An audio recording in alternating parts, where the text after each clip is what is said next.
2 రోజుల నుంచి ఏం తినలేదు, ఏమన్నా తినకుండా వేయండి అన్న. తినట్లేదు ఏం లేదు పదారా. అన్న 2 రోజుల నుంచి ఏం తినలేదు, ఏమన్నా ఇప్పియండి అన్న. నువ్వేంట్రా స్కూల్కి పోయే వయసులో ఇట్లా ఆడుకుంటున్నావు?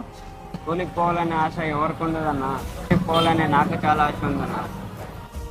కానీ ఏం చేస్తావన్న, పైన దేవుడు మమ్మల్ని పేదోళ్ళ పుట్టించాడు. పోనీ నేను స్కూల్లో చదివిపిస్తాను, నువ్వు చదువుతావా? వద్దన్నా, నేను స్కూల్కి పోను. నేను స్కూల్కి పోతే మా అమ్మని ఎవరు చూసుకుంటారన్న? మా అమ్మని నేనే చూసుకోవాలి. ప్లీజ్ అన్న, 10 రూపాయలు ఉంటే ఇవ్వండి అన్న. బిస్కెట్ ప్యాక్ తీసుకొని పోయి మా అమ్మకి ఇస్తానన్న. 2 రోజుల నుంచి ఆకలితో ఉంది. 2 నిమిషాలు ఉన్నాయి, ఇప్పిస్తాను.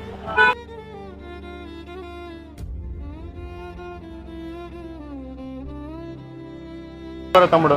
అన్న థ్యాంక్స్ అన్న. అరే తమ్ముడు, ఇప్పటి నుంచి నువ్వు బాగా చదువుకో, మీ అమ్మని కూడా బాగా చూసుకోరా ఈ డబ్బులతో.